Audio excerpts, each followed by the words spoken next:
Welcome to Digital Marketing Intelligence for Shopify Ask the Experts.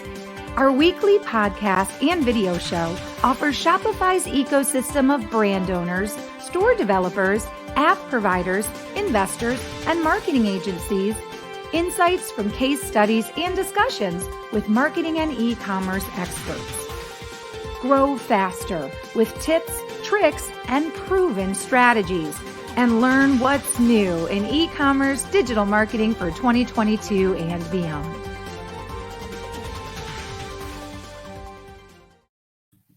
Hello, everybody, and welcome to our next episode of Digital Marketing Intelligence for Shopify Ask the Experts.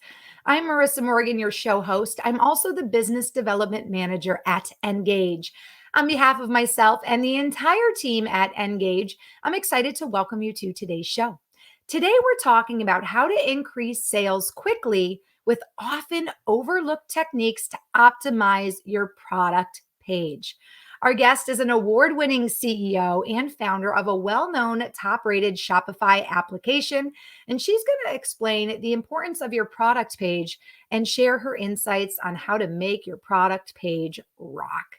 Before I introduce you to our amazing and talented special guest, of course, I want to mention that we've got an amazing app that if you haven't tried yet, well, you're missing out. We recently, in May of 2022, launched the Engage for Shopify SMS messaging app. It is the perfect app to use if you're in the e-commerce business because our app allows you to not only build your customer list faster, it allows you to increase sales, create automated campaigns, and promote new products to targeted, personalized audiences with those personalized campaigns. And our app is no-code support bot. So it's very easy to use and it's very easy to integrate with other apps and other platforms. With a 98% open rate right now, SMS is literally beating email messaging like out of the park. So if you're not using SMS messaging to connect with your customers where they are, which of course we know is on their cell phones, you definitely need to give it a try. Right now, we are offering a free trial of our app for 30 days. With that trial, you get 500 free messages. So after today's podcast, go over to www.ngagge.com to check it out and take it for a free test drive. All right, I would love to introduce you to today's special guest. She's joining us from Tampa. Her name is Ashland Stansbury. And if you don't know who Ashland is, you need to. Ashland is the founder and CEO of Because Intelligence, a Shopify integrated platform focused on increasing site conversion rate and optimizing that product page experience. That's what we're going to talk about today. She formerly worked at a fast-growing startup, Drift, as part of their early sales team and consulted for Fidelity Investments on their digital growth team as well.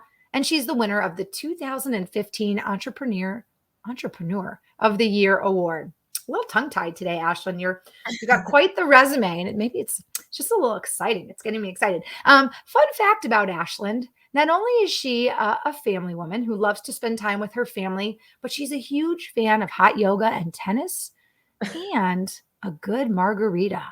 And inquiring minds like myself, Ashland, want to know, are we talking about a regular margarita or a spicy? Do you have a preference? Because I'm a big fan of a good spicy margarita. Yeah, spicy all the way.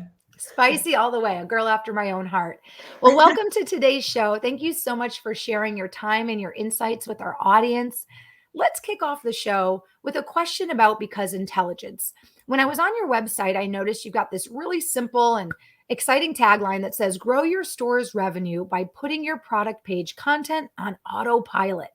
And that really got me excited about what your company is doing for more than 1,000 stores right now that are on Shopify. So can you share a little bit more with our audience about what Because Intelligence can do for someone who's got a Shopify store out there? Yeah. Well, thank you so much for the intro. That was awesome. Super happy to be here. Just to share a little bit about Because. So we have been in the Shopify App Store for a little bit over a year. We just crossed over 1,000 Shopify merchants using our platform. And the types of merchants that we work with are typically in apparel and fashion, home goods, and beauty. We typically work with stores that have hundreds or even thousands of product pages to manage. And we help them to automate and streamline strategic messaging throughout their product page experience that will move their site visitors through to purchase. We initially got into starting this company about 2 years ago when we discovered that the average conversion rate for e-commerce is around 3%. Leaders like Amazon are all the way up at 9%. And we wanted to figure out how to unlock this potential to grow your conversion rate and grow your store's revenue, just like leaders like Amazon that have hundreds and hundreds of engineers at their fingertips, but to be able to do that without code and without a developer, to really give your site visitors what they need throughout the product page experience to make a purchase decision. Well, that's something we have in common because the Engage SMS messaging for Shopify Stores app also is no code.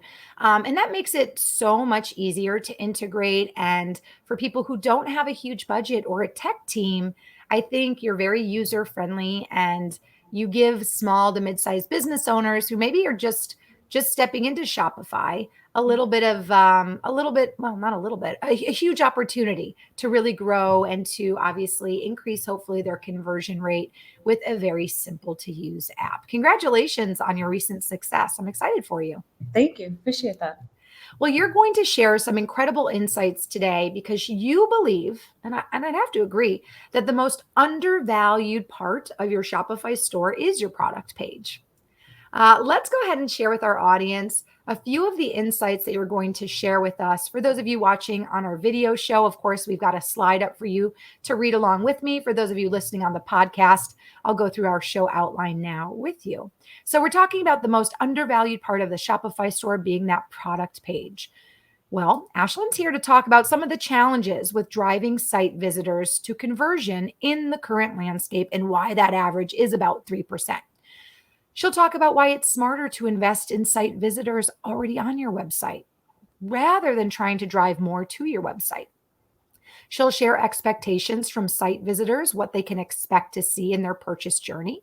She'll also share why the product page is the most undervalued page on your website and why customization, I can't read today, girl. Why customization and targeting is key. And we couldn't agree with you more there. Customization and automation are huge right now. Automation. How to optimize your product page to increase the conversion rate by 48% and tips and tricks specific to high SKU stores where you have hundreds or even thousands of products. All right, girl, we got a lot to tackle in the next 30 minutes. So let's start off, and you already touched on it, but let's talk about this kind of ho-hum 3% conversion rate and why there are so many challenges in driving this conversion rate and getting this higher. What is the big struggle there for Shopify store owners? Yeah, so I mean, we work with a lot of Shopify stores. Obviously, over 1,000 use our platform. I'm on the phone all day, every day with Shopify merchants. I actually find quite often conversion rates are even lower than 3%. They say that the average is 3%, but I rarely even find someone that high. So I think one of the biggest challenges with driving conversion today is that a lot of the efforts around e-commerce, and especially if you're the e-commerce manager on a really small team, most of your attention is probably going towards driving site traffic to your website. So you're spending time on, advertisements and copy in order to sort of get site visitors to your site in the first place, because obviously that's step one. But once they're actually there, there's not the kind of that customized experience that the site visitor needs in order to really make their purchase decision. Especially with regards to the types of effort that goes into the site today, we find that a lot of e-commerce managers focus their attention on optimizing their homepage and their checkout experience. Obviously, also on channels outside of the website like SMS and email, which are super important. But today, the product page experience is completely forgotten in the buying journey. I think one of the biggest reasons why it's forgotten is because e-commerce managers have such an incredibly difficult time to actually make updates to their product page without getting a developer involved. The way that Shopify has set up their site builder and their editor, as well as just all of the themes available to you within Shopify, they are extremely difficult to customize, mostly because Shopify wants to make it really easy for people to start stores. In order to make it really easy, you can't make it very customizable. So this has been one of the biggest limitations that we've seen in the Shopify ecosystem, where merchants are just really struggling to actually customize messaging, whether it's just simple text-based messaging or even adding banners or badges to the product page to call out key information about that product. Really, the only options today are to bring in a developer. If you're technical, you can use meta fields, or you can just put the same messaging across the entire site and hope that that's enough, which most of the time it's not. As a consumer, I'd have to agree. I've been surprised at, how nice a homepage can be and how built out it can be, but then exactly what you shared, how much the product pages can be lacking or seem super generic, or even some of the basic things like photography or, you know, ways to interact. Like if I want to purchase a product and it's maybe something I want to use, I want to see demos. I want to see like a 360-degree view of the product. I want to see the product not just in a still shot, but maybe somebody actually using it or holding it. I think that there's a lot of opportunity for product pages to be fantastic. And I think you're right, when companies fail to really put the substance in and fail to build them out properly, it definitely leaves the visitor with kind of a ho-hum experience. Yeah, no, it's a great point. I know you mentioned like some of the image-based content also being challenging. Yeah. It's not something we've gotten into yet. We've been more focused on text-based content. So anything related to like actual messaging. I definitely agree though that image-based content on the product page is also a challenge, especially just given limited resources. But the reason why we're specifically focused on high SKU stores and why I wanted to gear the conversation towards that today is Yeah. because the more products that you sell on your site, the harder time you're having with this. If you sell, let's say, 10 products, yes, it's difficult, but you can go into each of those product pages and you can update your image-based content and your text-based content. And you can sort of like force it to work, if you will, because there's only 10 pages. If Mhm. you sell 100 products, that's 10 times harder than the store that's selling 10 products. And let's say you sell 1,000, again, 10 times harder. So we've definitely found a sweet spot in the high SKU store market where those types of stores are really looking for automation. They're looking for a more scalable approach to updating their content on their product pages. Now, I know it's not necessarily in the outline, but do you have, just speaking, well, maybe it is. We'll wait because you're going to share some tips and tricks, but let me not jump ahead then. I do have a question about high SKU pages Yeah. and your kind of how you like to how you like to go about something there. But I'll wait. I'll wait till we get to that portion of the chat. What about the idea of investing in visitors who are already on your page? We always hear all the time, just in general with digital marketing and marketing, that it's always less expensive to keep a customer than go out and acquire a new one. And it seems like you're saying that's the same exact thing with, once a customer's on your page, it's better to keep them there than try to find a new customer. Yeah, that's actually a really interesting analogy on like the retention side. I think SMS as well is another strategy that has been really effective in driving retention and loyalty with customers. But this whole idea of trying to keep site visitors that are on your site, think about that the same way that you would think about current customers already in your customer list. It's a very new concept. People have just been so focused for years on trying to drive as much site traffic as possible, especially if you're a new store. That's lesson number one that you have to learn is how to get people to your site. But lesson number two that you need to learn is how to get those site visitors to actually convert. What we've noticed specifically is that the cost to acquire a customer and to even get a site visitor to your site is becoming so much more difficult and so much more expensive with all of the changes that are happening on Facebook and Instagram and a lot of the privacy issues that we're going through around it being more difficult to retarget consumers. So what we've found is that it is actually more cost effective to focus on the site visitors that are already on your site. Let's say you have 100 site visitors and you're converting 2 or 3 of those site visitors today, 2 to 3% conversion rate. If you can focus on converting 3, 4, or even 5 of those site visitors, it's going to be a lot more of a cost-effective strategy.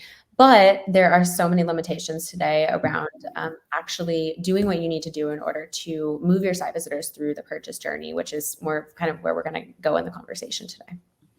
And I do have to agree with you. Now that we're also as consumers being asked, do you want this app to track you? We're feeling not only like we have more control over our privacy and what information is given to companies, but now companies have to really look at the data they own versus the data they were purchasing. And that's really It's like the death changing. wish for e-commerce stores is the changes that have happened recently. That's crazy. So let's talk a little bit about the expectations from site visitors, what they can expect to see during their purchase journey. What would you like to share with us on that Yeah. topic? I'll start by sharing just like a couple of high level areas that are important to site visitors, and then I'll kind of break it down by industry just based on what we've seen. So the types of messages that a site visitor expects to see, if you're ever looking to remember what I said here, just go look at Amazon's product pages because they pretty much have everything. But so some examples of what you would see on an Amazon product page, or really just like a highly perfected product page, is shipping expectations. So how much is it going to cost to ship this item, if anything? Is there a free shipping threshold, and how close am I to that free shipping threshold? Do I have to add more to my cart to qualify? Have I already qualified? I don't want to wait to cart until, to be able to know that information.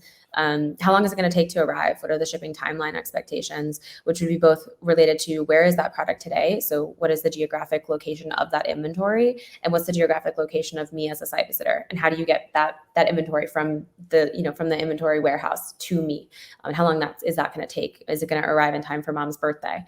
The next thing that's really important is inventory and availability, both on a product level as well as a variant level. So understanding, is the size or the color of the material that I'm looking at available, and also being able to drive urgency with that site visitor associated with the availability of products. Specifically for apparel and fashion, we typically recommend showing low inventory when it's less than 10 or less than 20. Especially with Ooh. apparel and fashion, there's just kind of an expectation that it has to be lower stock in order to feel urgency. We Mhm. find with some brands that do more like flash sales, or even brands that tend to have higher inventory, let's say, a furniture brand that has like 1,000 inventory left, they have to be a little bit more careful around showing the number that's left, because it's not going to drive urgency if you say that there's 779 left. So what we recommend is setting thresholds around, let's say if it's less than 10, then show the number that's left. If it's less than 1,000, just say that it's selling out quickly. And you can even start to use language associated with your brand. So we start to say things like, this is selling out quickly, babe, grab it before it's gone. Like something that kind of speaks to your site. Ooh, babe, I like that. Yeah, babes, Um, anything that's kind of like related to your brand. This is interesting because I have a background in TV home shopping, and how we speak about a product and the words we use certainly is a big part of connecting with the customer and driving home the message, the value. But I have noticed recently, it's funny you brought this up. I noticed recently on a fashion website I tend to shop on that I noticed they would sometimes say exactly that, like 5 left, only 5 left in this size. But then Yeah, I also noticed like selling out fast or almost sold out. And in my mind, I'd be like, well, what's the difference between almost sold out and 5 left? Like, which is worse? And now I kind of know. I think now I know, like, if it's almost sold out, selling out fast, I know, okay, there's at least 10, there's at least 15. But if I know that they're giving me numbers like only 7 left, yeah, and I don't know. I don't know how completely transparent and honest sometimes those numbers are, but I have an yeah. idea that, hey, 7 left is probably meaning it's going to sell out faster than almost gone, kind of a Yeah. thing. Well, with Um, inventory, there's sort of two ways of showing this messaging on your store. So first off, a lot of Shopify themes actually have the ability to show inventory messaging. You can either show a badge on your product image on your product page. A lot of the time you can show a badge, which is just like a little circle or like some type of imagery on the product image. You can also show it on your collection page a lot of the time using your Shopify theme. And then sometimes you can show a little badge below your price. The problem with a lot of the badge options that are just built right into your theme is that they don't have a lot of the flexibility around customization. So like incorporating fun messaging like babe or whatever it is that you want to say to your customers. yeah. They also don't have the ability to do like advanced thresholds associated with, if it's less than 10, then show the specific number. If it's less than 1,000, then show more of just a generic message. So that's where our platform comes in, and that you're able to do full customization over the message, the background color, the icons, or even just the fonts and sizes. And you're also able to set advanced rules around when and where it's going to show based on those thresholds. Which is smart because the one thing that we've talked about a lot, not only this year, but last year, was the importance of obviously storytelling through your brand, being consistent, having Especially if you have brand colors, having those colors run consistently, not only on your social media, but on your website, on your ads, just the importance of being consistent with your branding throughout the story and throughout the journey. Yeah. Having that flexibility to do Right. that in the Shopify store seems like a no-brainer. Well, I think a lot of Shopify merchants today are really struggling to sort of build a very first party experience. And when I say first Mm. party, I mean it looks and feels like your brand. And especially for a lot of small businesses, they don't even have a brand palette. They don't have like a full brand guide. Like that's not something they've really gotten to yet. They might have a few colors that they consistently use. So it's very difficult for them to create content on their website, especially using third-party apps that looks first party. The A goes in Mm. a fashion that doesn't look super gimmicky. B isn't like bright, flashy colors that completely clash with their brands that they are using. And C actually fits in from a placement perspective where it's not throwing off the content on the page itself. And all three of those things are areas where we've been really focused on optimizing, especially just making sure that we fit into the brand in a way that feels like they're an enterprise brand, even though they're not. Fantastic. Well, in general, the talk today is all about why the product page is undervalued. And I feel like you're sharing all these reasons, not reasons, but ways for us to make it better. Why do you feel like the product page has fallen in importance in the eyes of some brands, some startups, some Shopify stores? Why do you think that's happened? I don't think it's fallen. I don't think it's ever been a priority. I think this is Ah, very much like a new concept of the product page being a priority. We're definitely having to go through a lot of education. We just did a press release with one of our key customers, Leading Lady, which is an intimates apparel brand. When we first started talking to them, they're just, crying to us like every single merchant. How do we increase our conversion rate? That's the only thing that matters to me. And we said, oh, well, have you thought about your product page? And they're like, oh no, we don't need to do that. That's not our focus, right? We kind of had to go through this conversation with them, which they've now, kind of come to us and laughed about because we had to teach them like, hey, the product page is a key part of increasing your conversion rate, and here's why. And what we do actually as a big part of our process of like establishing partnerships with new customers is we actually start by running an A/B test. So we say, okay, you don't believe us. Let's run an A/B test of what your product page was before, and now let's run an A/B test, basically a group A versus group B of mhm.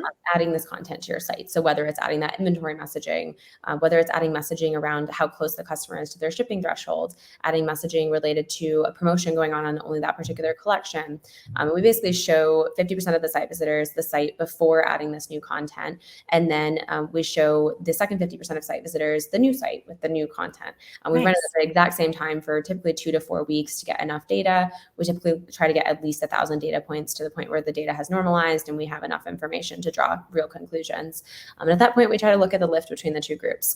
Now, it doesn't always work 100% of the time where every single message is going to drive a conversion lift, but it's all about experimentation to be able to understand what's most effective for that store on a particular page. So I guess the answer to your question is I don't think the product page has ever been a priority. The best way to understand if it can actually impact your site is to run tests. A/B testing. And we've talked about that a lot in depth throughout our series because, like you said, it gives you real values from real customers in real time. Yeah, And when you look at obviously A versus B, and you know exactly what you did differently, and you yeah, can look at those results, then you can take what works and use it. And you can take what doesn't work and not use it. And you can even take exactly. what worked and then split it up again into another A/B test, and you can really pinpoint exactly what is helping with the conversion rate. It's so smart. It's so smart. So you're full service. So not only are you helping stores by giving them your app, which we'll talk about, it's like an actual app, but are you also a full service agency then that also helps, with the, I guess, the customer service kind of side of things and helping people use your app and further give them, strategy information and consulting? I would not say we're an agency. We are Okay. a VC-backed tech startup. So that means we do anything and everything we possibly can to help our early customers be successful. We do have a managed service option where we provide a dedicated account manager from our team that's actually going to Nice. work with you on a monthly basis to strategize how to use our platform. Our platform is fully self-service. It's integrated directly into Shopify, into all of your product data, inventory, collection tag, weight, vendor, ID, SKU number, all of the above. And it also integrates into your site visitor data to do targeting like geolocation and what's in the customer's cart. But a lot of that can be really intimidating, especially for a non-technical e-commerce manager. Even though our product does not require code, it is a really new concept and there's a lot to be learned here. So our managed service option is just a good way to work with our team to be able to get strategic advice and get help interpreting a lot of the A/B testing and analytics that goes on a monthly basis. It sounds awesome. I'll tell you what, if you are listening to this podcast right now, you have a Shopify store, you're not happy with your conversion rate, by all means, when I share how to connect with Ashland and Because Intelligence at the end of our podcast, you want to hop on that because what we're learning, especially now that we have our SMS app out for people to use, is the feedback we're getting and the increased conversion rate and the loyal customers that come out of customizing and automating an experience and building that brand loyalty is like irreplaceable. There's no value you can put on that because once a customer falls in love with your brand, feels like a part of your community, becomes a loyal customer, they're not only going to shop more, but they're going to spend more. They're going to tell people about your brand.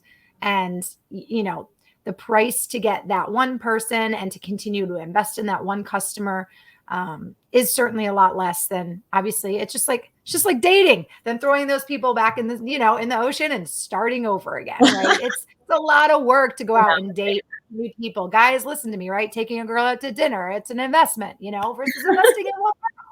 So, and making it a great experience for that person. Across the board, it's a win-win for everybody involved. Like that analogy. I feel like a lot of people could relate to that for sure. I just got married, so I definitely have invested. Thank you. I am optimizing my customer. I am optimizing my relationship, but it's funny. Speaking to, looking at what Amazon does as a great example, it made me think about, I think I was on Zazzle and I was ordering some fans for our wedding, turned the program into a fan because it was like really hot. And I remember it was something we decided to do like literally a week before the wedding, once we knew the temperatures were going to be crazy. Yeah. So I'm online looking at it. And sure enough, I'm like, am I going to be able to get this? Da, da, da, da. Time for the And wedding. then Yeah. what's that? You wanted it in time for the wedding. Exactly. Huge due date and, or huge deadline. And I think I had like six shipping days to get it, maybe 5 or something like that, like business days. And my fiance at the time was like, oh, babe, you got to pay for that. You got to pay for the 2-day shipping. You got to do it. We need them. You got to do it. And I'm like the frugal one. So I'm like, yeah. I don't know, babe. Let me see. Let me just see. And sure enough, on Zazzle, it tells you where the product's coming from. Yeah. Well, the product was literally coming from like 4 zip codes away. And so I was like, babe, I think we'll get it, in 5 days. And he was like, I just don't think we should. Anyway, long story short, we paid for like 2-day shipping. No, we paid for like not 2-day, but maybe it was like 3 to 5 day. We paid for like the second option and we literally got it in like 48 hours. And I was like, oh, we probably would have got this even without paying the extra. But at the same time, we didn't really want to risk it. But, if it was not something that was that much of a serious deadline, just knowing, hey, this is coming from the same state. They tell you they start making it within 24 hours. It's like it allows you to prepare and have the expectation of when that shipping's going to happen and how long it's going to take. Example of like, I'm guessing in that experience, you probably saw a lot of that in the checkout experience. Mm-hmm. You could have actually seen it in the product page experience had the product page been more optimized. Oh, wait, I did see location on the product page. They did, because Zazzle is a lot of different people who make stuff. Yeah. So I do believe on Zazzle, on the product page, they do share like vendor is located here. So it gives you an idea. Yeah. But yes, the end of it, of course, checkout is when it was more apparent to me, for sure. For sure. Well, let's talk about customization and targeting and why that's so incredibly important, especially in today's fast-moving economy where customers have a lot of options, a lot of choices, that the internet is just, so vast. And if customers don't find what they need in a certain amount of time, they're very quick to say, okay, on to the next thing, or this isn't going to work for me. Who else has something like this? How Right. important is customization and targeting? Yeah. I think that's actually a really good point you make around like this isn't going to work. I'm going to have to look somewhere else. So that's one thing that Amazon does really well is that they help you make a purchase decision on each product page really quickly. And if Mm, it's not that product you're going to purchase, you're going to go and buy another one. But I think that same concept can be applied to your actual brand store in that you just need to get the customer from one product page to another to get them to the right purchase decision. It's not always about converting them on the page they're on. Sometimes it might be cross-selling them to a different product. Like one of our customers sells, it's fancy. They sell magnifying like beauty mirrors, and there's a different magnification level on each mirror that as an average consumer, you probably wouldn't know what you're looking for. So we help them to add messaging on each of those product pages saying, are you looking for a more magnified mirror? Go here. Are you looking for a less magnified mirror? Go here. And obviously, that's not about increasing the conversion of the mirror you're on. It's about increasing the customer getting to the right product and ultimately getting to that purchase decision, which is what Amazon's an expert at. If it's not this product, get them to the right one. ooh, and sometimes Amazon will get you. You're pretty sure you want product A, and you scroll down to read something, and then you're like, but have Definitely. you seen product B through E? And you're like, oh, all these look so great too. And then they even do comparisons for you on some of the features and the pricing. So, but Yeah. it's true, you usually end up still buying something on Something Amazon. on the site. Yeah. So a lot of Yeah. the recommended product solutions within Shopify are completely hit or miss. A lot Mhm. of it's just based on what data the customer, it's essentially based on order data. So what types of products the customer has bought previously with other products, but the customer doesn't, they're not the expert. They don't know which product should be bought together. The brand is the Right. expert, right? So a lot of those tools are completely hit or miss. The recommended product tools, they're suggesting things that would never pair together. And, the e-commerce manager just doesn't really have control over what gets shown. Amazon has a team of 300 engineers to do this. I actually have a friend that runs that engineering team, so I know how much resources they put into it. But really, like giving the e-commerce manager the control to say this is what product pairs well with this, or this might be the product you're looking for, because they're really the experts. To be able to embed that messaging is really powerful. And I think customers can appreciate that. If they're going to a website for the first time, maybe it's a new journey with a fashion product or a beauty product, especially with beauty products. I do some stuff, some influencing and some hosting for a beauty brand. If the beauty brand knows their product line and knows what should be bought with what, I Yeah, think a customer, of course, is going to see them as the expert, want their expert opinion, and value their knowledge yeah. and feel good about shopping with like an expert holding your hand and taking you through the process and saying, oh, I see you're buying this. Did you know that if you use this product, after using this product, That it's they pair more well. effective at helping with fine lines or whatever it may be. Absolutely. That's And actually something that we always ask customers when we first start working with them is like, what kinds of questions are your site visitors asking your customer support team where you're handling it in a one-to-one fashion to say, oh, this one of our customers, leading lady, like this maternity bra is really good for like this particular type of thing that you're looking to do, especially for more complex products. But instead of handling that on a one-to-one approach, being able to do it on a one-to-many approach where the customer does feel like customer support is following them through their journey, but they don't actually have to take the time to talk to customer support and hold up their purchase decision. bam, girl, you got it. All right. I feel like you've shared a lot of tips and tricks on how to optimize and increase your conversion rate by, many percentages. But are there some other things you'd like to share just about that, how to optimize that product page to increase your conversion up to even 48, 50%? I mean, Yeah. I feel like everything you're sharing is like, a little checklist, you guys, be It's taking notes during the show. it's a lot of different ideas. Yeah. I think back to the question around just like what should be on your product page. I know we talked a lot about inventory. We talked about shipping timelines associated with like the geolocation as well as the inventory of the product. Mhm. I think we talked a little bit about reviews, but surfacing your reviews more above the fold rather than below the fold is something I really suggest, which can also be done through our platform. And then the last thing that I think is really useful is sharing information related to your shipping threshold.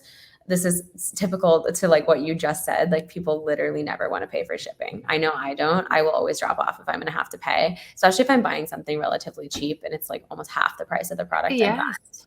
Which is Yes. the scenario in which you would have to pay for free shipping because it's a higher threshold than what you're buying. So free shipping threshold is one of those things that's typically communicated in the top announcement bar on your site, just all the way at the top. Site visitors are trained to ignore it because it's been on every site for decades. It really hasn't been innovated on at all. So the free shipping threshold is another one of those things that people don't really know if they've crossed it until they're in the cart, until they're checking out. So that's another area that I think people can really communicate on the product page. This is another part of our offering where you can say if the customer's cart value is greater than $75 but less than $100, meaning they're close to the $100 free shipping threshold, you can actually say add more to your cart to unlock free shipping, and you can link to like accessories or anything that's in that $25 range. The other thing you can do is say, great news, you've already qualified for free shipping, and surface that message once the customer has above $100 in their cart. And then you can do a whole bunch of different types of messaging based on different thresholds and different math equations associated with like what they should add to their cart, as well as based on specific items that are in their cart and what would be a good upsell or cross sell with that product. So I think that's sort of my last piece of advice that I think is absolutely crucial to millennials today. I agree. I agree. Those are things that certainly get my attention as a consumer, and nobody puts a frown on when all of a sudden you've got free shipping. It's like instantly happy, instantly you feel like you're saving, you feel like you're being a savvy shopper. Yeah, And I definitely. think at the end of the day, and I feel like you would agree, and those of you listening would agree, as a consumer, we want what we want. We want it as fast as possible. We've been conditioned to want it as fast as possible, and we want it. I know they say you get what you pay for, but I think we've also been conditioned to know that if you shop around, you can find a better deal, right? And get technically the same product of the same quality for a better deal, simply because there are so many vendors out there with different scale and different agreements and located in different places. But we want what we want. We want it now. We want it as fast as possible. And we really don't want to have to pay for shipping. And if we do, we've got to have a good reason. You know what I mean? Especially now that we can get with your husband or fiance that's so classic. so classic. I'm like, babe, we're going to get it in at least 3 days. It's like 2 blocks down the road. I'll go pick them up myself. And that And kind he's of like, a delay that you had on your purchase decision. I mean, it's such a good example. isn't that crazy? Crazy, crazy. Well, Especially for your wedding, you would think you would have had you wouldn't care at all.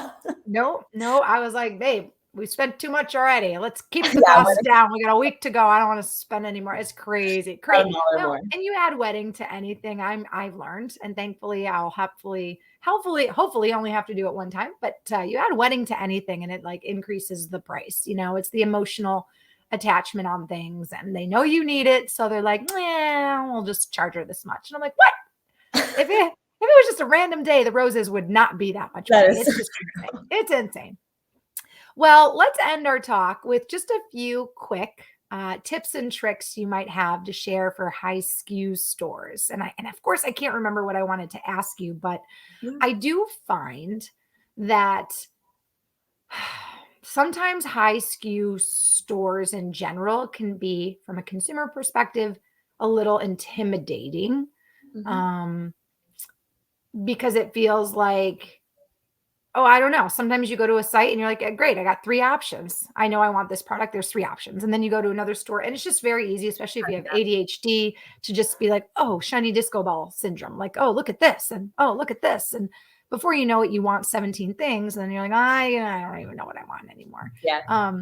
So for companies that have a lot of SKUs, is there like 1 or 2 tips or tricks you feel really helps kind of hone in the experience? So I would say the first is to invest in a good website search optimization tool. This isn't something that we do, but it's definitely very aligned with what we do. In that if it's very difficult to search your products, like let's say if you search the keyword red hat, if you have a very hard to find search optimization tool through just searching your products on your site, if that's not an easy experience, your site visitor is probably just going to bounce. So I would say definitely invest in a good search tool to just optimize site visitors being able to navigate your collections and navigate keywords associated with your products. The second thing that I would say is just around organizing your products and organizing your collections.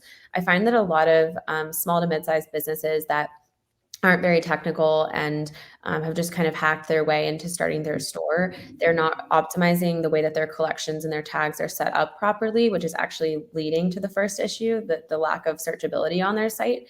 So if you feel like you might have overdone the number of collections across your site where you're constantly creating new collections for different promotions, you have products that are crossing multiple collections, and if you feel at all that it's messy, then it probably is. I would recommend taking the time to clean up your collections and how they're organized, because that is going to help with the searchability of your site.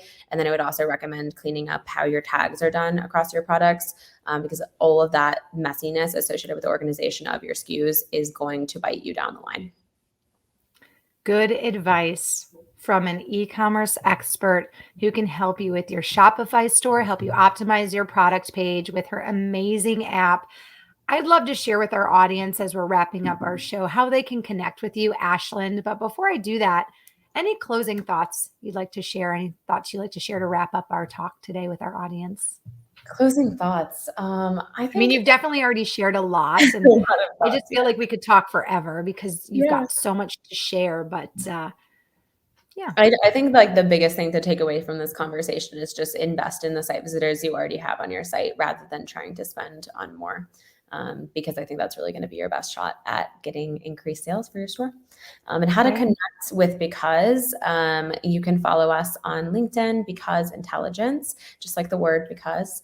You can also follow me, Ashland Stansbury, on LinkedIn. Just include in the connect message that you listen to this podcast.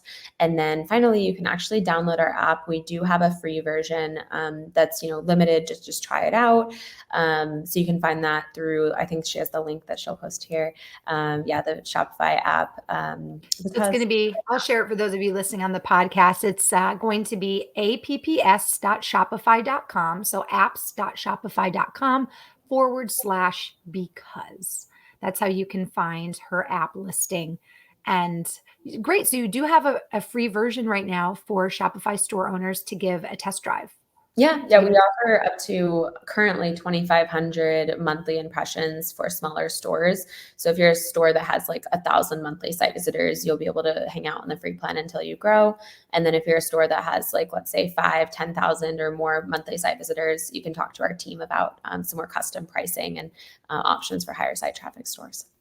I love it. Well, Ashland, thank you so much for joining us today for an episode of Digital Marketing Intelligence for Shopify. Being that you have a very successful Shopify app that is out there kicking butt, taking names, and helping Shopify store owners all over the country. Now, are you international as well? Is your Shopify great all over the world? Awesome. I know sometimes apps can be a little bit more specified to just the United States or, North America and Europe. So if you guys are Shopify store owners, make sure you check out Because Intelligence, optimize your product page. As we learned today, it is so worth investing in the customer once they're on your page, because that was the whole point of everything you did until now, was to get them to your page. So don't let them get to your page. Have a ho-hum experience, have a poor experience on your product page, and go elsewhere. Once you got them, give them some love and use Because Intelligence to help do that.